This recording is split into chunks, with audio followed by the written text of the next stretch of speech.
Dejen que los niños vengan a mí y no se lo impidan, porque el reino de los cielos es de quienes son como ellos. Muy buenas noches. El domingo pasado se presentó en el periódico El País un reportaje titulado El diario de un cura pederasta, en el que se revelaba que el sacerdote español Alfonso Pica Pedrajas, conocido como Pica, había aprovechado su condición de profesor en varias generaciones de niños y adolescentes para cometer abusos y violaciones. El diario quedó engrabado en su computadora que se quedó en manos de la expareja del cura Pedrajas, que a su vez la pareja hizo una copia de este material y lo mandó a uno de sus parientes en España. El material pasó muchos años en un desván y fue casualmente leído por el sobrino del pederasta, de nombre Fernando Pedrajas. A su vez, hizo conocer, después de un proceso de haberlo leído, hizo conocer esto a la Compañía de Jesús, hizo conocer esto al Ministerio Público Español y finalmente lo entregó al periódico El País. Los bolivianos hemos quedado esta semana estupefactos cuando nos hemos enterado de lo que el cura había vivido, que el cura que había vivido casi toda su vida en Bolivia, cerca de 50 años, había cometido este tipo de delitos. La mayoría de estos ocurridos en el Colegio Juan 23, situado en la ciudad de Cochabamba, pero también otros delitos escritos por puño propio de este cura, cometidos en Oruro, en La Paz y en Chuquisaca. El padre Pedrajas afirma en este diario, así lo dice la publicación del País, que había confesado sus pecados. Él reducía estos delitos a pecados, ¿no es cierto?, a varios de sus colegas religiosos y a varios superiores. Pese a ello, nadie hizo nada, ni lo detuvieron, ni lo denunciaron, ni lo alejaron de los menores de edad, que este es el hecho más grave. Lo dejaron seguir en el Colegio Juan 23 como formador y orientador de novicios y como guía espiritual de muchos chicos que querían convertirse en jesuitas. En otras palabras, lo mantuvieron allí donde podía continuar abusando y violando a menores de edad que tenían muy pocas posibilidades de defenderse porque eran pobres. Y este es un factor clave para entender qué es lo que sucedía en el Colegio Juan 23. Juan 23 era un internado para colegiales de escasos recursos que destacaban por su inteligencia y sus notas. Por tanto, era un escenario ideal para el cura Pedrajas, para que éste pudiera ejercer pederastía durante décadas y en total impunidad. Él mismo calcula que sus víctimas ascienden a 85. Imagínense ustedes, 85 niños en situación de vulnerabilidad. A Pedrajas no le pasó nada durante toda su vida. Él se murió en su cama, sin que nada le pasara, sin que fuera impugnado por ninguna de esta situación. Por alguna razón, un periodista decía megalomanía pura, decidió escribir esta confesión en su diario. Y es a partir de este diario, de que se encuentra este diario, que el periódico El País consigue el testimonio de 5 víctimas que confirmaron que todo lo que estaba escrito en estas hojas. Por otra parte, los exalumnos del colegio contaron que varios estudiantes habían denunciado a Pedrajas en su momento, pero en lugar de escucharlos habían sido expulsados. Al mismo tiempo que el sobrino, Fernando Pedrajas, entregaba el diario de su tío al periódico El País, en el 2022, o sea, el año pasado, octubre del 2022, para ser precisos, Pedrajas presenta la denuncia a la Compañía de Jesús de Bolivia. Al director, lo escribe con total transparencia, al director del colegio donde fue el escenario de la mayoría de estos delitos, el ex jesuita Arturo Moscoso. Este jesuita lo deriva con otro jesuita llamado Osvaldo Chirveches, encargado de ambientes seguros de la compañía, es decir, responsable de la sección que se ocupa de este tipo de casos. Chirveches lo que hizo fue insistir con que el sobrino le mandara el diario. Pedrajas, a la vez, señala en una entrevista que dio antes de ayer al periódico El País también, que no lo hizo porque desconfiaba de él. Cuando el reportaje fue publicado en España, por el periódico español, la Compañía de Jesús, posterior a la publicación, hace un comunicado donde señala que la denuncia era verosímil. Lo hizo al día siguiente de la publicación.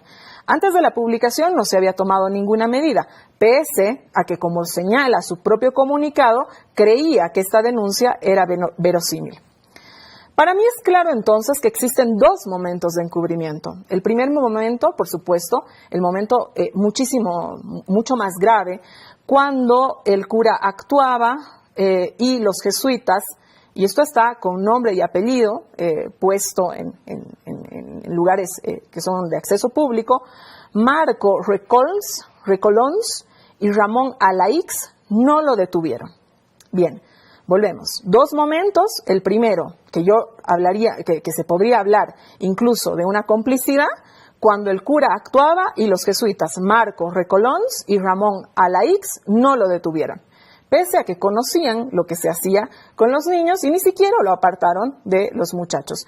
Y un segundo momento, que se trata de los últimos meses, el sobrino del jesuita pederasta señala que entregó a la Compañía de Jesús esta denuncia, en los cuales los jesuitas no cumplieron la instrucción del Papa Francisco. Ustedes recuerden que el Papa Francisco habla de esto como una plaga y dice que las iglesias deben actuar de manera proactiva en los casos de pederastía de la iglesia, es decir, buscar a las víctimas y actuar por propia iniciativa. Lo señala así el Papa, que dígase de paso es jefe de todos estos. Son dos momentos de encubrimiento que deben ser investigados por la Fiscalía Boliviana. Se ha declarado la investigación como reservada y esto por supuesto que nos parece una buena noticia porque creemos que es la única forma de animar a las víctimas, que son la clave para que puedan presentarse. Ojalá sea así, porque el futuro de esta investigación por supuesto que dependerá de que las víctimas se presenten y cuenten a quienes pidieron ayuda y quienes no se la dieron. Quédese con nosotros en este desacuerdo.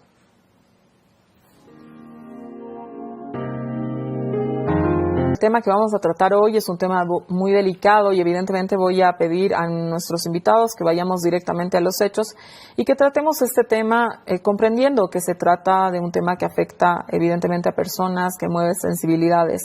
He invitado esta noche al vocero de los exalumnos del Colegio Juan 23, Hilarión Valdivieso. Muy buenas noches, don Hilarión.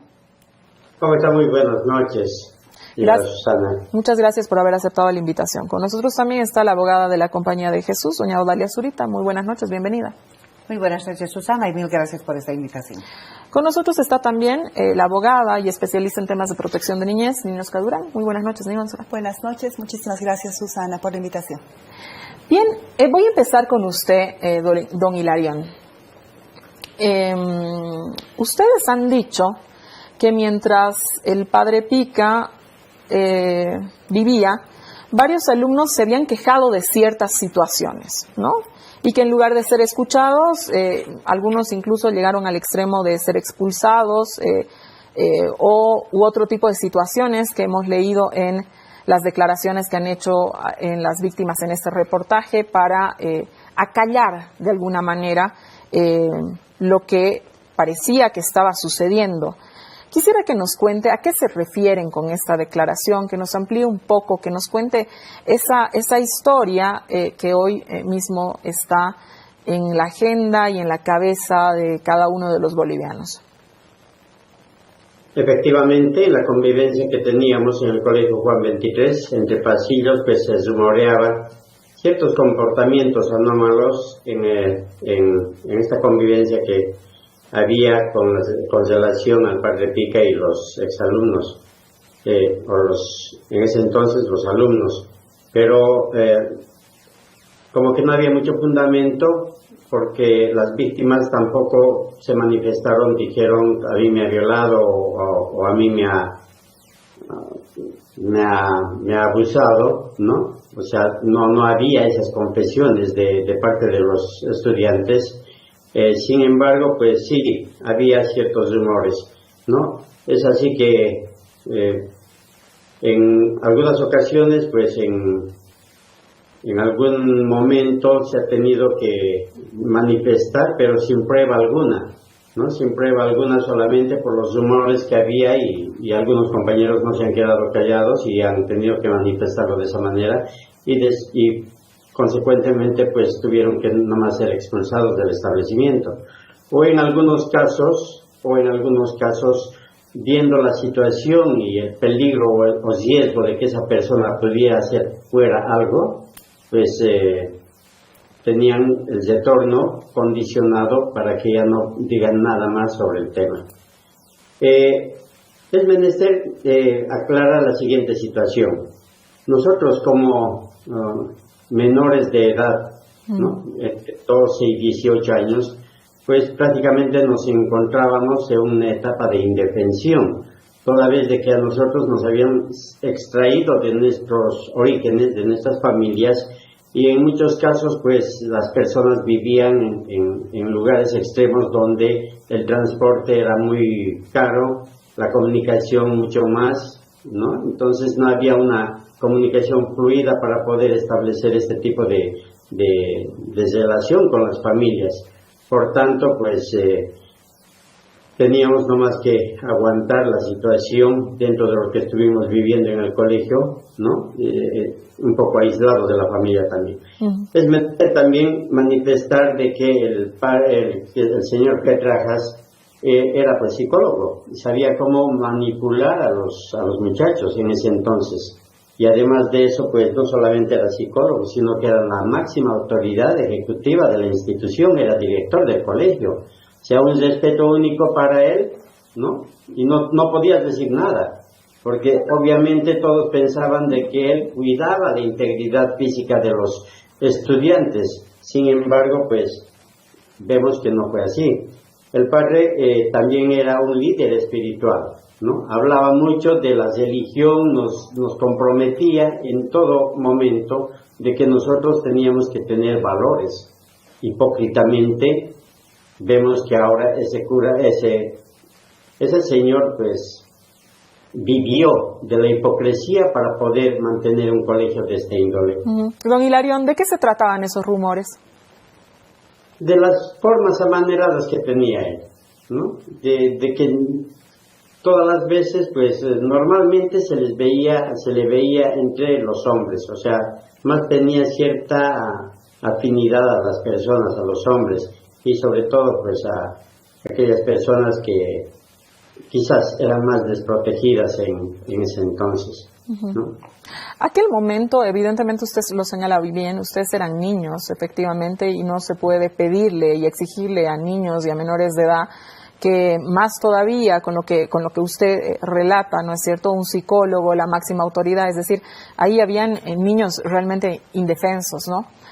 Cuando hubo estas expulsiones, cuando estos muchachos hicieron la denuncia, ¿qué denunciaban estos muchachos? ¿Qué decían exactamente? No sé si lo recuerdan o si en estas reuniones que han tenido alguno ha recordado algo más específico.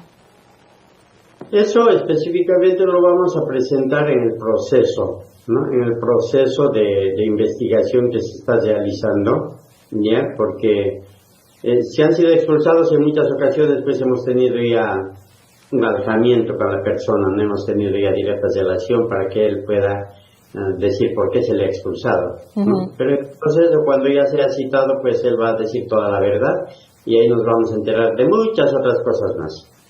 Bien. Quédese con nosotros, por favor. Voy a ir con doña Audalia. Doña Audalia es la abogada de la Compañía de Jesús. ¿Qué piensa doña Audalia cuando escucha a don Hilarión sobre esta denuncia? Sí, Susana, soy abogada de la Compañía de Jesús. En este caso, para impulsar, y un par de casos más, obviamente, ¿no?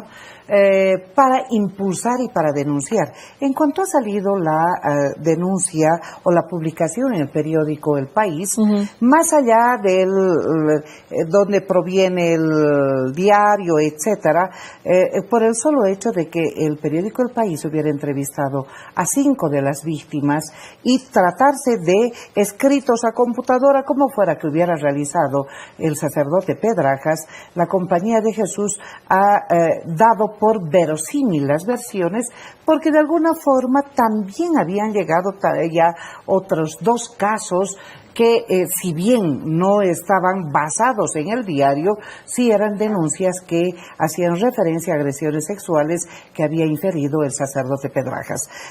La Compañía de Jesús se ha horrorizado, los actuales provinciales, obviamente el actual provincial, y cómo está conformada la Compañía de Jesús, en su cúpula se ha horrorizado por los relatos que hacen y creemos, Susana, en la institución, en la entidad, que el sacerdote Pedrajas ha abusado, como lo ha dicho el señor Hilarión, ha abusado de la condición que él tenía. Tal vez el señor Hilarión no ha completado todavía todo el cuadro que representaba el sacerdote Pedrajas, que es lo que nosotros hemos recopilado información también a través de diferentes personas. ¿Desde cuándo usted es abogada de la compañía?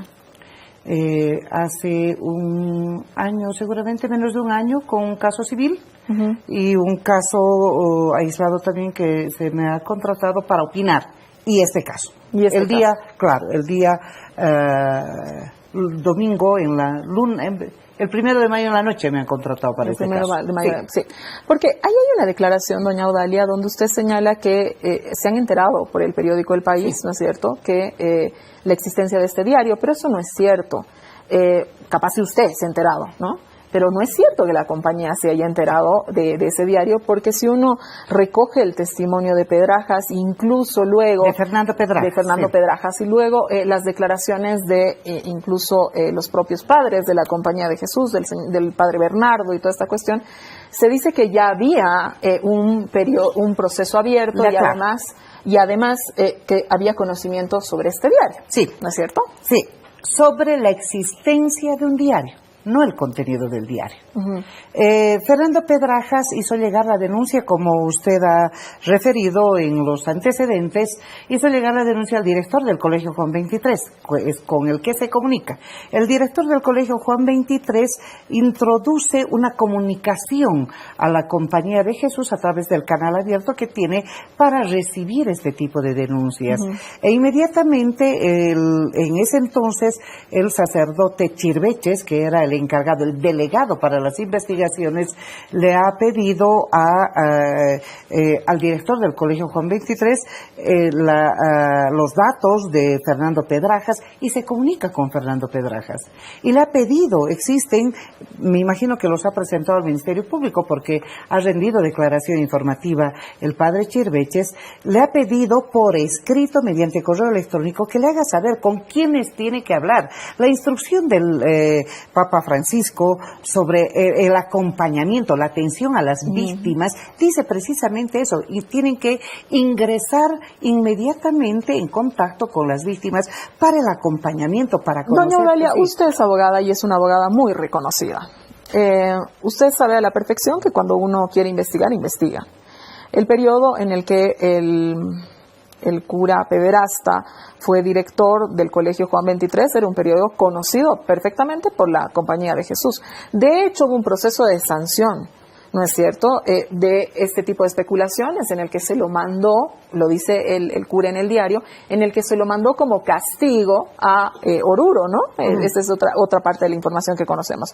Entonces, todas estas informaciones vertidas da cuenta que algo se sabía, ¿no? Es decir, algo se sabía, porque Chirveches pide permanentemente que se le entreguen el diario, entonces conocía que existía un diario, y cuando él pregunta y dice, ¿con quién voy a hablar? ¿No es cierto? A nosotros nos hace un poco de ruido después de escuchar la declaración de don Hilarión, ¿no es cierto? En el sentido que dice, habían jóvenes expulsados. Uno, a ver, si tiene la intención de aclarar las cosas, ¿a quién es expulsado y por qué en ese tiempo? ¿A Juan Pérez? Bueno, llamen a Juan Pérez, ¿no es cierto? Es decir, doña Odalia, aquí usted es una jurista y es una jurista de avanzada. Entonces, ahora le explico. Bueno, primero, la investigación canónica que ellos hacen no les permite hacer todo eso. No son fiscales, no es una investigación penal, de carácter penal, es una investigación canónica. Entonces ellos tienen que tomar contacto con las víctimas para que las víctimas consientan, porque se va a averiguar su individualidad, se va a tomar contacto con personas que tienen derecho a proteger su identidad. Entonces tienen que tener ciertos compromisos la Compañía de Jesús, y lo asume. y hace estas averiguaciones bajo el compromiso de mantener en reserva. Si la víctima quiere presentar denuncias, o sea, más allá, incluso lo tienen que acompañar a hacer esas denuncias. En este caso, han tomado contacto con la víctima a la que se ha referido. La víctima ha colaborado, ha dado su versión, prefiere mantener, obviamente, la reserva de su identidad. Ahora, ¿qué es lo que ocurre, Susana? Gracias por reconocer mi calidad profesional, pero dentro de esa calidad profesional tengo que decirte que ni en la investigación canónica ni en la investigación penal se puede investigar a muertos. Entonces, lo que hacen la Compañía de Jesús dentro de su programa Ambientes Sanos y Seguros es el acompañamiento. Conforme a las instrucciones del Papa Francisco, se hace el acompañamiento con equipos de profesionales que puedan, primero, atender a la víctima, segundo, la reparación en el ámbito emocional, psicológico. Dos preguntas etcétera. jurídicas Sí. aquí para salir de esta cuestión. Yo no soy abogada, pero a ver, la primera es, si no se puede hacer una investigación del tipo fiscalía, como usted señala, es una investigación canónica, ¿no es cierto? ¿Por qué, conociendo de algo tan grave como ha sido el delito de violaciones y además que ellos no tienen las atribuciones para hacer una investigación de otro tipo, inmediatamente se supo, no se fue a dar a la fiscalía? Es decir, lo digo porque uno, cuando se entera que existe un delito y se ve incapacitado, ¿no es cierto?, de indagar más, lo normal es que ante un delito, ¿no?, que se está denunciando, uno llame a la policía y le diga, mire, señor, la policía, hay este delito, ¿no es cierto? Es decir, eso es lo que normalmente pasa en derecho y en lo que normalmente haría cualquier institución en una situación medianamente parecida, pero la Iglesia no lo ha hecho. Sí, la exigencia de la normativa para introducir una denuncia es cuándo ha ocurrido el hecho, quién ha cometido el hecho, las probables víctimas, el lugar de los hechos, las circunstancias y las evidencias, si es que pudiera existir. Entonces, primero, el agresor está muerto. Segundo, solo si la víctima autoriza hacer esa denuncia, lo puede hacer la Compañía de Jesús. O sea, la violación no es un delito público. Claro que es un delito público, pero si la víctima no quiere denunciar, no lo puede hacer porque está bajo un compromiso de reserva. Desde luego que si quiere hacerlo, y ahora precisamente seguramente van a tomar otras decisiones la Compañía de Jesús, porque aparentemente si las víctimas no desean hacerlo, tendrán que atenderlos, o atender este canal, sin comprometer la reserva, es decir, con la posibilidad de que la Compañía de Jesús, cuando reciba esas denuncias, pueda presentar la denuncia. 1, 2.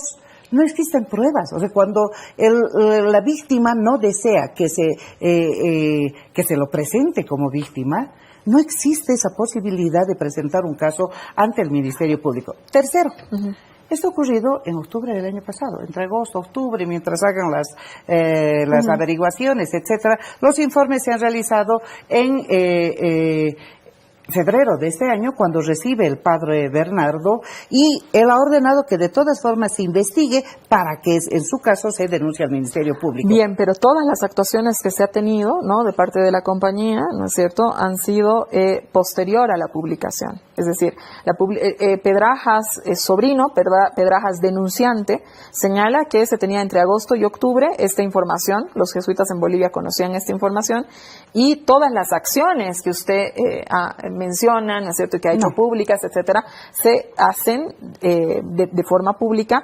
posterior a la publicación. Es decir, la suspensión de los sacerdotes es posterior a la publicación. ¿No es cierto? La suspensión de los provinciales. Es posterior a la publicación. Posterior a la publicación, Entonces, porque hay la denuncia de un encubrimiento. Bueno, las acciones se hacen o no posteriormente a la Pero, publicación. Susana, lo que pasa es que estamos confundiendo momentos. Cuando se recibe la denuncia, no es denuncia, la comunicación que hace el director del Colegio Juan 23 en agosto del año pasado. Pedrajas sobrino denuncia al Colegio Juan 23. Entonces, no importa, o sea, debió denunciar en otro lado, porque si no, esa denuncia se vuelve un comunicado y no una denuncia. No es eso, Susana. A lo que me estoy refiriendo es a cómo se procesa. Okay. No es dónde debió presentar ni cómo debió hacer. Se comunica con el Colegio Juan 23. El Colegio Juan 23 hace el comunicado ante el canal, o sea, el padre Osvaldo Chirveches. El padre Osvaldo Chirveches constituye el equipo que va a atender el caso y se comunican con la única persona que estaba identificada en ese momento. Se comunican, le han tomado declaración, todo eso lleva su tiempo. Y luego ellos hacen un informe, y ese informe se hace en febrero de este año, cuando el padre Bernardo Mercado dice hay que investigar. Si en febrero de ese año tenían el informe, ¿por qué la suspensión se da solo cuando se conoce el reportaje de forma pública? Porque la denuncia es de agresión sexual, no es de encubrimiento. La denuncia es contra Pedrajas en una época en la que él era provincial. No dice tal persona ha encubierto, tal persona ha hecho tal cosa, etcétera. No hay. Y aunque, digamos, haya sido posterior a la publicación del artículo y de la investigación del País, y que haya resultado en febrero, ¿no es cierto? Pese a que digamos que se conocía esta denuncia entre agosto, ahí no hay ningún tipo de encubrimiento, no hay ningún tipo de figura, ¿no? No hay. Primero, necesitamos recopilar las pruebas para presentar al Ministerio Público. Por eso es la insistencia a Fernando Pedrajas para que remita, para que mande una copia, no el diario, una copia del diario, porque ya lo que él tiene es una copia, no es el original. Pero de todas formas... Claro, el original estaba en una computadora, ¿no es cierto? Entonces eso es lo que se relata y pueden, a partir de una computadora, salir varios originales.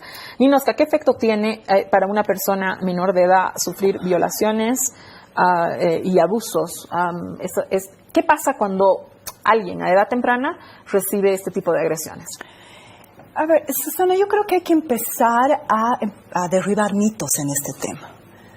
Hemos escuchado a un periodista el otro día decir que los niños se van a olvidar de lo sucedido, que los niños no recuerdan esto. Los niños no son niños, no son tontos. O sea, los niños incluso somatizan en sus pequeños cuerpos el dolor que llevan dentro. Entonces, yo creo que el primer elemento es entender que cuando hablamos de violencia sexual infantil hay que empezar a derribar mitos, ¿no? Y uno de esos es esto. Está comprobado que las víctimas de violencia sexual en edades tempranas presentan daños a lo largo de sus vidas psicoemocionales, ¿no? Esto va desde ansiedad, depresión, intento de suicidio. Difícilmente pueden entablar de repente relaciones sociales, familiares, incluso con sus parejas, ¿no? Entonces, yo creo que esto es muy importante entenderlo, pero entrando al tema, Susana, y aquí hay un agravante, porque no solamente estamos hablando de una situación, se habla de 85 niños, pero no sabemos si estos 85 niños han sido permanentemente vejados sexualmente por este cura pederasta. Y esto hay que decirlo enfáticamente. Cuando tú vives con tu agresor sexual, cuando tú tienes que ir, como lo ha dicho el representante de las víctimas, cuando tú lo consideras un líder religioso, cuando es el director de tu colegio, cuando tienes que callar por una carencia de repente de provenir de una familia empobrecida, cuando sabes que ahí te dan educación, cuando tienes 3 comidas al día gratis, la relación de poder es mucho más fuerte. Ahí, don Hilarión señalaba algo que me parece que es importante. Dice, nos era difícil salir, era difícil la comunicación, era difícil el transporte, era caro, etcétera, ¿no? Entonces, aquí estamos hablando de una suerte de una casa de acogida que internaba niños que vivían allí, que producían allí los alimentos, estudiaban, crecían juntos, es decir, vivían en la comunidad, ¿no? Y ahí pasaba lo que tú señalas. Vivían con el agresor, lo tenían que mirar todos los días de su vida, y además era el profesor, y además era la guía espiritual, además era el director del colegio, además era el psicólogo, además, etcétera, etcétera, etcétera. Además, ¿Eso Susana, qué significa? Además, Susana, el agresor vivía en impunidad. Entonces, eso de alguna manera generaba una cultura de amedrentamiento. Si alguno de los estudiantes, y lo ha dicho don Hilarión, los que se han animado a decir algo han sido expulsados del colegio o han tenido un retorno condicionado al colegio, ¿qué me garantiza a mí como niño, como adolescente, que lo que yo voy a decir va a ser creíble? Y aquí claramente hay que entender que el sistema interamericano y concretamente la Corte Interamericana de Derechos Humanos habla que justamente estos niveles de vulnerabilidad Vulnerabilidad porque son niños, vulnerabilidad porque son pobres, vulnerabilidad porque sus familias no tienen de repente las mismas condiciones que te da tu privilegio de clase de poder pagar un abogado y constituirte como un denunciante. ¿No es cierto? O sea, son elementos que se entretejen y justamente la Corte Interamericana de Derechos Humanos, y que me parece fundamental decirlo, porque esas son las muletillas que a lo largo de la historia, porque esto no es un caso únicamente en Bolivia, sino que a lo largo de la historia ha tratado la Iglesia Católica de poner, tiene que ver con la prescriptibilidad de la acción penal, tiene que ver con que estos curas pederastas, agresores sexuales de niños están muertos, o con generar una ficción en la que la investigación canónica va a suplir la acción penal o incluso la reparación civil de las víctimas. Ahí quiero ir. El cura está muerto. Sí. Lo real es que el cura está muerto. Encubridores del primer momento, que son los peores, ¿no? Hay unos que están muertos, otros que tienen alrededor de 80 años. Escuchaba el otro día a un periodista que decía, ya son viejitos. Bueno, ¿no? Es decir, uno tendrá que asumir en su vida lo que ha hecho. Después de tanto tiempo, porque ha pasado mucho tiempo efectivamente, la Fiscalía tiene de dónde agarrarse. Es decir, sí. Si las víctimas no se presentaran, digamos, si no contaran su historia, y aquí evidentemente nosotros desde Desacuerdo hacemos un llamado a esas víctimas, reciban toda nuestra solidaridad, este espacio es suyo también, porque evidentemente presentarse seguramente no es fácil, pero sin duda alguna presentarse es lo que puede vitalizar, fortalecer este caso, ¿no? ¿Cuáles son las barreras, ¿no? Hablando de las víctimas, que impiden que las víctimas vayan a presentarse? O sea, ahí son dos preguntas. ¿Qué pasa con el tema de la Fiscalía? ¿Tiene de dónde agarrarse? ¿Y qué pasa con esta cuestión más psicológica, emocional, Nino, que tú trabajas mucho?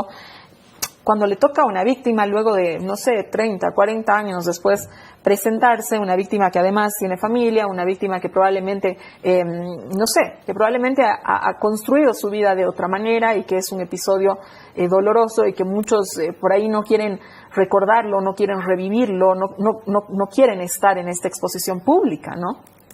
Sí, sobre el primer punto yo creo que hay que ser también enfáticos, ¿no? Estamos hablando, hay que separar las aguas.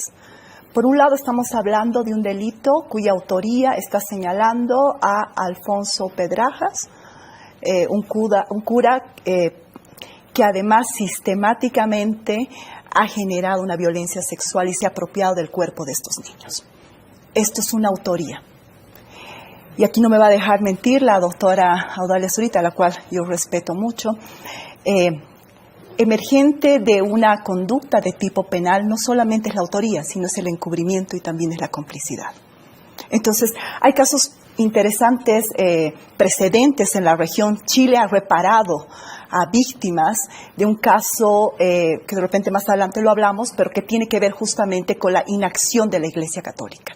Entonces, esta sentencia, este fallo es realmente emblemático porque separa las aguas.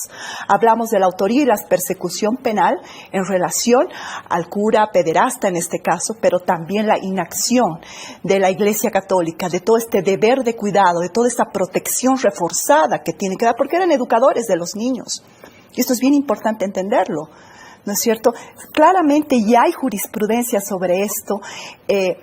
Había una condición, una relación de poder, una custodia, un cuidado.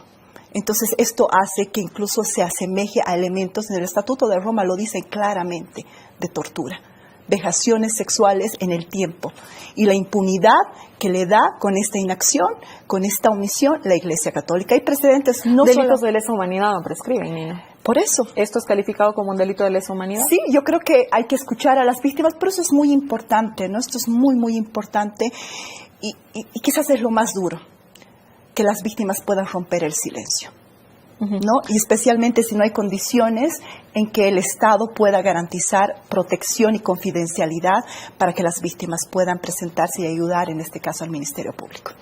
Quiero ir con usted, don Hilarión, antes de irnos al corte, una pregunta cortita. Ayer salió una entrevista del sobrino Fernando Pedrajas en el periódico El País, otra vez, donde él dice que ya había habido un intento de judicializar el asunto por parte de una víctima y que esta víctima no había recibido el apoyo de los exalumnos. ¿Conoce usted algo de este tema, don Hilarión? Completamente falso. En la carta que se le ha enviado al señor Fernando Pedrajas, se le felicita por la labor que estaba desarrollando, haciendo la denuncia en la Fiscalía de Madrid. Sin embargo, no tenían conocimiento de esta demanda, de esta denuncia que había presuntamente pues interpuesto uno de los exalumnos, ¿no? Es así que posteriormente recién se dan cuenta o se enteran de dos procesos aislados que habían ido presentando y eso se lo comunican directamente a Julián Núñez. La predisposición del anterior directorio fue total. Es así que en junio del 2022, hay una carta que se presenta al provincial de la Compañía de Jesús solicitando respetuosamente una reunión con el directorio de la Asociación Nacional de Exalumnos del Colegio Juan 23 en la fecha y hora que usted decida. Claramente se le expone así. Y es la foto esta, ¿no? Pero ¿qué pasó? Desde ese entonces nunca le dieron la hora, ni la fecha, ni el lugar donde se tenían que reunir. Por tanto, hay un encubrimiento.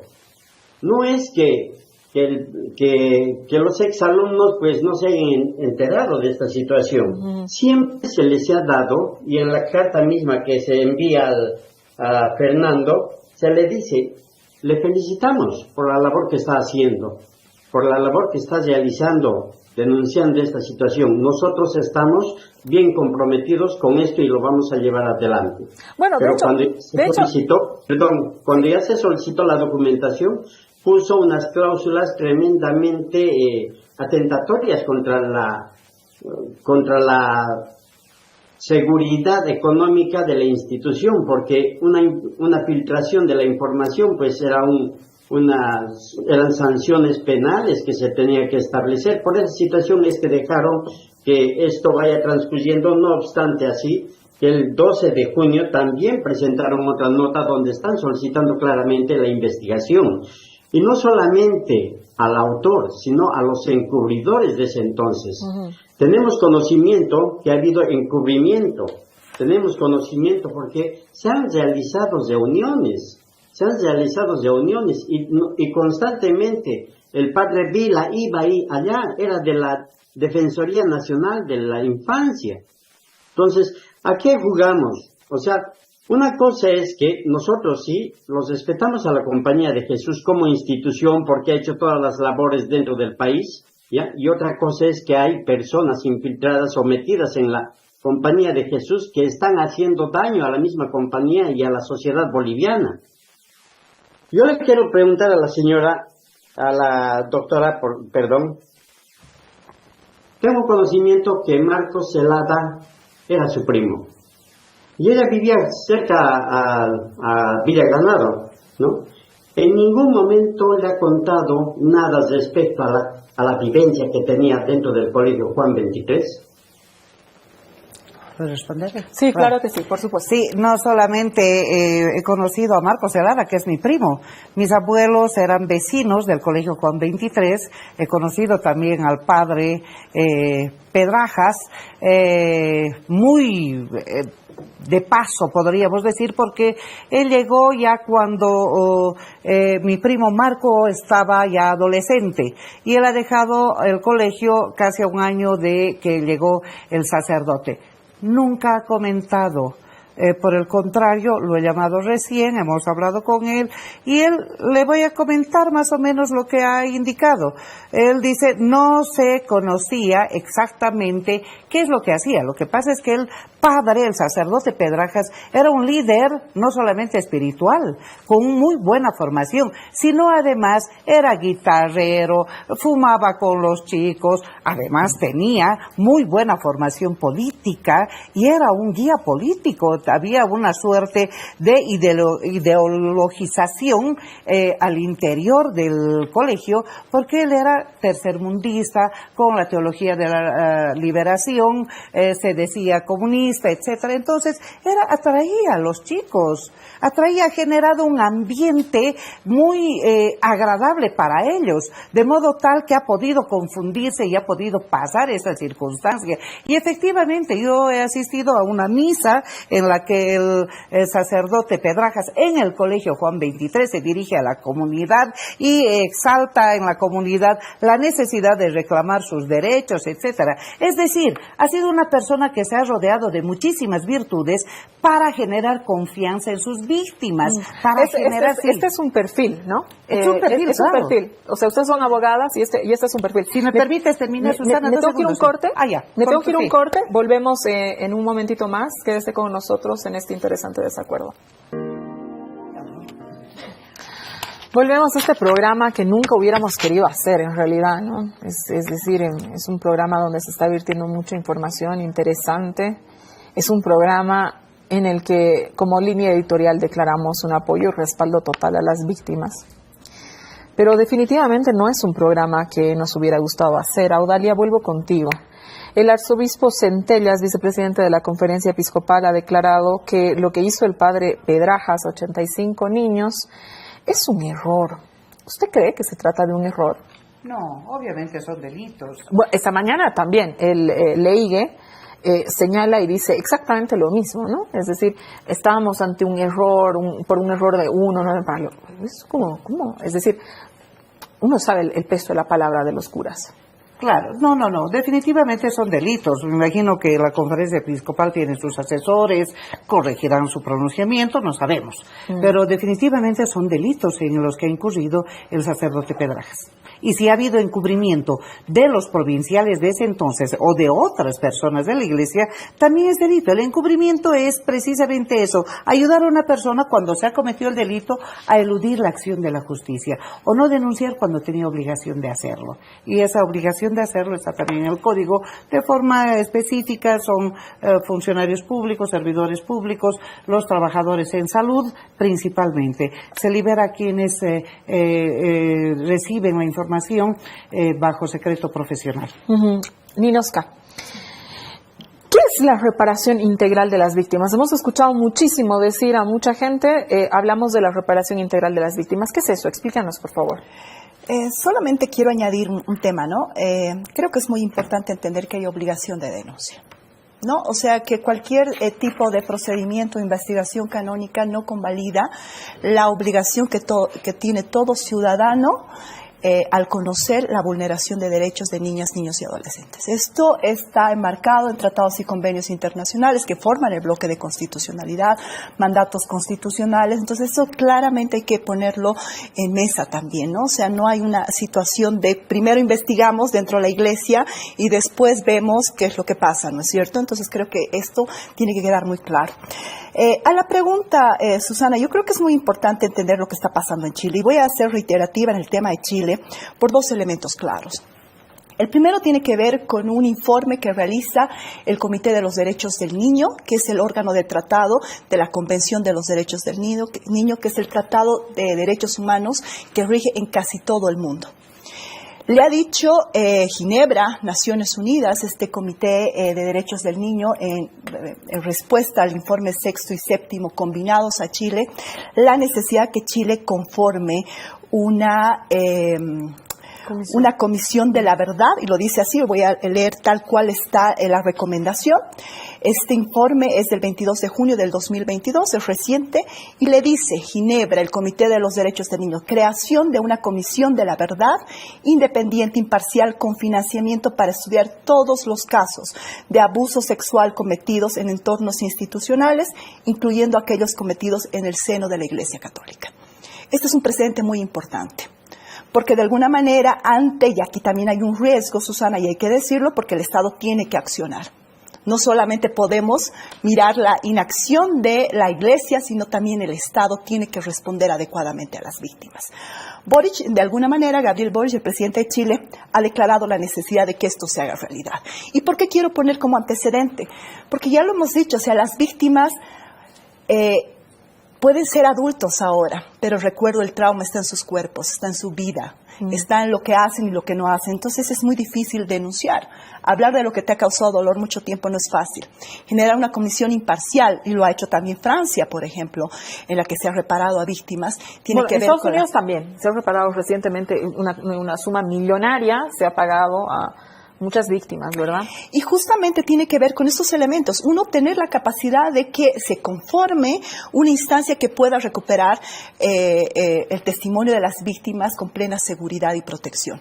Y de ahí, y yo lo había mencionado claramente, la Corte de Apelaciones de Santiago de Chile, en el caso Fernando Caradima, ordena al arzobispado chileno, no estoy hablando de una persecución penal, estoy hablando de una reparación de tipo civil, una cifra importante de tipo pecuniario a 3 víctimas de este sacerdote pederasta. Esto es algo interesante. Yo hablo de Chile porque de repente me van a decir, sí, pero eso pasa en Francia, eso pasa. Yo estoy hablando de algo que pasa aquí al lado y que genera un precedente importante de reparación. Efectivamente, y esto hay que tenerlo claramente, la reparación de tipo civil no convalida definitivamente la persecución de acción penal.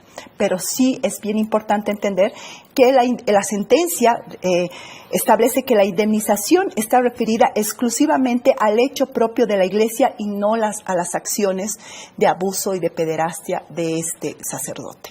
Entonces aquí hay una inacción que ha sido básicamente establecida por el órgano judicial de Chile y ha sido sancionada, en la que las autoridades eclesiales en la Iglesia han protegido con su inacción y se han constituido en encubridores, en algunos casos como cómplices, de los abusadores en el contexto chileno. Ángela, ¿crees que la Compañía de Jesús esté dispuesta a dar una reparación integral a las víctimas? Pero la Compañía de Jesús se ha abierto a toda la investigación. Obviamente, la reparación será emergente de la comprobación de la participación de la Compañía de Jesús, por lo menos, cuando menos en el encubrimiento. Sin embargo, precisamente para garantizar... Quiero terminar. Un ratito, antes de que termines la idea, para continuar esto. Fue en un espacio dirigido por la Compañía de Jesús donde han sucedido estas cosas. Eso es ineludible. Sí. ¿No? Entonces, es decir, no estamos hablando de, bueno, la Compañía de Jesús va a determinar quiénes son los encubridores, etcétera. Pero también, más allá de aquello, el Colegio Juan XXIII, en este momento, en aquel momento, en mediano momento, etcétera, etcétera, es un colegio de dependencia de la Compañía de Jesús. Eso es así. Era. Hoy está, obviamente, ya en otro ámbito, ¿no? Susana, te decía que precisamente la Compañía de Jesús ahora ha indicado a todas las personas, vayan al Ministerio Público, presenten su testimonio, que el Ministerio Público les dé esa confiabilidad de que se puede investigar sin intervención de la Compañía de Jesús para que no existan susceptibilidades de ninguna naturaleza. Hoy que se ha abierto el caso y para eso precisamente se ha presentado la denuncia. Entendemos que se van a unir nuestra denuncia a la que se ha abierto en la ciudad de Cochabamba, donde ya han avanzado bastante y hemos rendido declaraciones informativas. El padre Mercado ha declarado el día viernes hasta bastante tarde, de la mañana a la tarde. Bueno, sin embargo, todo dependerá de cómo se encara esta investigación. La Compañía de Jesús va a coadyuvar con la investigación y se va a someter a cuanto proceso, cuanta demanda se presente si fuera en contra de la Compañía de Jesús. Claro que se defenderá en lo que corresponde, porque desde luego la Compañía de Jesús en Bolivia no es una orden que cuente con grandes recursos económicos. Las obras que tiene son precisamente en beneficio de la ciudadanía. Pero si acaso el Estado decide X o Z, la Compañía de Jesús tendrá que considerarlo. No es que de ninguna forma ellos van a ofrecer una reparación económica. La reparación integral, precisamente a partir de las sentencias que ha emitido la Corte Interamericana de Derechos Humanos, y no solamente para los niños, sino también en casos de violencia hacia las mujeres, la reparación integral no es solamente económica, es una parte. La reparación integral consiste además en el acompañamiento psicológico, emocional que se hace de ellos, y la Compañía de Jesús hace rato que ya ha puesto a disposición de las personas que se presentan. Uno de los testimonios señala que no han recibido ningún acompañamiento. O sea, uno de los testimonios dice, bueno, no se nos ha llamado, no nada, ¿no? Es decir, eso está ahí, ¿no? No, la Compañía de Jesús, todas las denuncias que ha recibido, que son 2 vinculadas a este caso, ha convocado y se ha entrevistado con las víctimas y les ha ofrecido el acompañamiento. Ha estado en contacto con ellas. Perfecto. Ahora, para la gente que nos está viendo, si las víctimas quisieran resarcimiento económico, están en absoluto su derecho. Es decir, eso no es absolutamente nada malo. Leía una entrevista donde uno de los padres contestaba y decía, no están en eso. No están en eso, pero pueden estar y están en la libertad de estar. A ver, vamos con don Hilarión nuevamente, vámonos al Zoom. ¿Cuáles son los pasos siguientes, don Hilarión, que van a seguir ahora? ¿Me puede contar algo al respecto? Nosotros claramente lo hemos establecido que no es tanto ya el difunto, el pederasta, sino es el encubrimiento de las autoridades dentro de la Compañía de Jesús. Nos preocupa bastante las próximas generaciones que puedan ser de igual manera sometidas a vejámenes, porque si no atacamos desde ahí esta situación, pues esos encubridores van a seguir cometiendo supuestamente, entre comillas, lo que ellos dicen, errores. Como si un error fuera abusar sexualmente a un menor de edad en una etapa de indefensión, en una asimetría donde la autoridad máxima puede hacer lo que quiera con el menor de edad. Y eso no es lo correcto. Lo que la sociedad va a demandar va a ser que se le trate de acuerdo a la Declaración Universal de los Derechos Humanos y a la Convención de los niños y niñas, ¿ya? Que se les trate con el mismo derecho, con los derechos civiles, para que ellos puedan ser respetados dentro de la sociedad. Y no estoy convencido de que la Compañía de Jesús pues no tenga que ver nada con aquellos hechos, como lo dice la abogada, de que el autor ya está muerto. No es al autor que nos encaminamos nosotros a atacar, es a los encubridores que todavía están dentro de la Compañía de Jesús. Fíjense ustedes que el sacerdote Vila, siendo defensor nacional de la infancia, ¿qué es lo que hacía en el Cruce Taquiña, en la Ciudad del Niño? Veamos, hagamos investigaciones. Tuvieron reunión en el Juan 23 en 1993. Estaba Vila, estaba Pica, si no me acuerdo, estaba Centellas también, de acuerdo a los comentarios que me mencionan. ¿Pero qué hicieron? Tocar los senos de una señorita es acto de padre, de padre de familia, de una persona que le quiere. No, son situaciones pues desviadas del comportamiento normal de las personas. Y en la Compañía de Jesús, pues, lastimosamente tengo que decir, hay ese tipo de comportamientos. Y la Compañía de Jesús siempre ha ido protegiendo, ha ido encubriendo. Por eso es el relato del padre Pedro Lima, por ejemplo. ¿Por qué ha sido expulsado de la Compañía de Jesús? ¿Por qué? Porque él ha tenido la valentía de denunciar estos casos. ¿Y qué ha hecho desde el 2001 la Compañía de Jesús? ¿Qué investigación ha hecho? Veamos esos antecedentes. Ahí está la carga del delito, porque la Compañía de Jesús siempre ha ido encubriendo. No sé si habrá sido por la complicidad de las personas que se tienen en el interior, de que si tú me proteges, yo te protejo. Puede ser una causa, ¿no? Pero sí, el encubrimiento ha subsistido a lo largo del tiempo. Y eso es lo que nosotros queremos evitar a toda costa. Queremos que los niños tengan seguridad de vida, tengan pleno ejercicio de sus derechos humanos en la sociedad. No queremos niños que vayan sufriendo como los que han sufrido dentro del Colegio Juan 23. No queremos esos niños que cuando sean mayores tengan que estar llegando a los psiquiátricos, tengan que estar deambulando con una inestabilidad personal totalmente deshecha. Y eso es lo que nos preocupa bastante a los exalumnos. Nosotros hemos sido formados para poder hacer un ciclo de educación dentro de la sociedad boliviana en mérito a la compensación de la formación que hemos tenido nosotros. Estamos en la capacidad, somos profesionales, podemos sobrellevar adelante este tipo de educación donde se respete claramente a los estudiantes. Y mal puede decir la abogada de que ya les hablaba de sus derechos a los niños. ¿Cuándo nos ha hablado de los derechos a nosotros? ¿Cuándo hemos tenido una materia, cuando se podía poner una materia de derechos y obligaciones ¿En qué momento hay que tener la valentía y el coraje de vivir en el establecimiento para decir esas afirmaciones?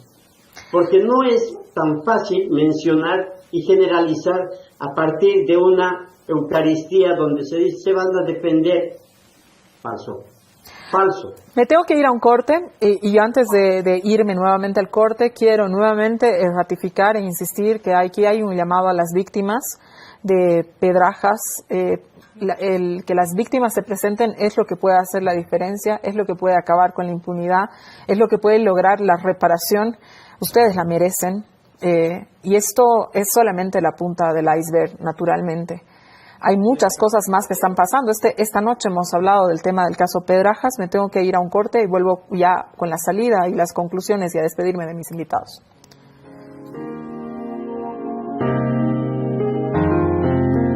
Esta noche hemos hablado de este caso, el caso que ha conmovido a Bolivia, el caso del cura pederasta Pedrajas que ha violado 85 niños, pero no es el único. Es uno de los tantos casos que se han presentado en Bolivia. Vamos, la producción ha hecho una recopilación, quisiera que la veamos. Ponla entera, por favor. Bien, la Iglesia Boliviana, hoy esta es una noticia publicada, conoce de 12 casos de pederastía, al menos 172 víctimas. Es en distintos casos de distintos momentos. Vamos adelante. Revich, la historia de otro sacerdote que abusó a 40 víctimas en Icla. Y este sacerdote incluso recibió el apoyo de padres de familia y un voto resolutivo del comité chuquisaqueño, del comité cívico chuquisaqueño, entonces se suicidó antes de recibir la condena. La Iglesia española se denuncia vía pederastas a Bolivia y a otros 8 países, gente con antecedentes de pederastía. De hecho, el pederasta acá en Bolivia fue sentenciado en Barcelona a 2 años y vino a trabajar a colegios. Alejan de su cargo. Este es un caso de acoso sexual en Tarija que no ha tenido ningún tipo de respuesta. 8 casos de pederastía salpican a los sacerdotes desde el 2007. Obispo boliviano admite lo difícil que es investigar a presuntos abusadores. Las víctimas del padre Garvin.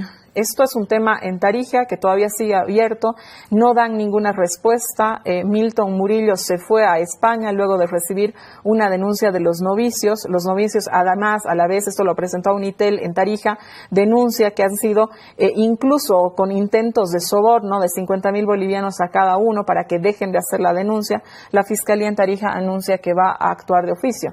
Es decir, esto es 7 casos de pederastía, obligan a investigar, etcétera. Esto es solo una muestrita de lo que hemos tenido en el periódico esta semana, de todos los casos que están abiertos, de todos los casos que no se han resuelto, de la cantidad de víctimas que existen por abusos sexuales de la Iglesia. Es verdad que hoy día la Compañía de Jesús se ha dispuesto y se ha abierto a ser investigada, pero se ha abierto después de que hay una publicación. También eso no lo podemos negar.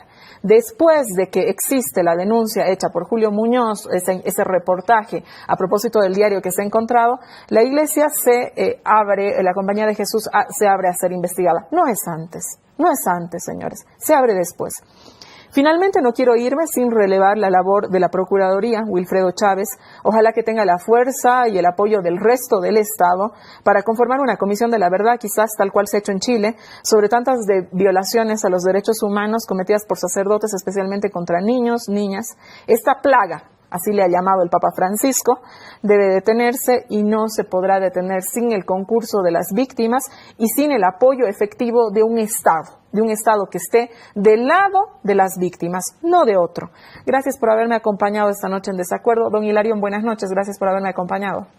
Solamente complementar de que nosotros estamos buscando la confidencialidad. Me pareciera que a la Compañía de Jesús le gusta hacer sufrir a la gente. Por eso buscan víctimas, para que ellos relaten y ellos pues seguramente van a satisfacerse de la situación. Lo que nosotros no queremos es que se revictimicen, de que vuelvan a sufrir todo lo que ya han sufrido. Y de verdad que nos preocupa. La niñez en Bolivia nos preocupa. Es de nuestra preocupación primordial y creo que el interés supremo es proteger a los niños ejerciendo las garantías constitucionales y los derechos que se establecen a favor de los niños para que ellos tengan una seguridad dentro de la convivencia social boliviana. Que así sea, don Hilarión, cuente con todo nuestro respaldo. Ya le hemos dicho, este espacio está abierto para todas las necesidades que en adelante tengan. Audalia, muchas gracias por haber estado esta noche. Gracias a ti, Susana, y solamente quiero aclarar que, bueno, efectivamente, después de la publicación del País, la Compañía de Jesús ha tomado la decisión de que se investigue por el Ministerio Público, además, todos estos hechos, y va a mantener su palabra de que se investigue a todos quienes hubieran encubierto los hechos oprobiosos que ha cometido el sacerdote Pedrajas. Pero además, creo que vale la pena en este momento, y es oportunidad para que también se analice cómo esta población tan vulnerable como son los niños, son víctimas de agresores sexuales que están escondidos en instituciones. Puede ser la iglesia, pero también lo son de otras instituciones. Hay hogares de acogida, hay hogares de reeducación de niños donde estos hechos son continuamente denunciados. Hay una tarea pendiente. Así es, ahí hay una tarea pendiente, pero la opacidad de la iglesia, más bien le agradecemos a Julio Muñoz su tremenda investigación porque nos ha abierto ya un escenario, por lo menos, Nino. Sí, para despedirme y cerrar con 2 puntos chiquititos. Primero, la responsabilidad que tiene que tener el Estado boliviano de proteger a las víctimas, de conceder todos los mecanismos de protección integral es muy importante. Y el otro elemento que ha quedado claro y creo que vale la pena decirlo, que no solo hay que mirar al que hace, sino al que calla y al que deja hacer, ¿no? Ya lo decía Luis Espinal Camps, callar es lo mismo que mentir. Gracias, Susana.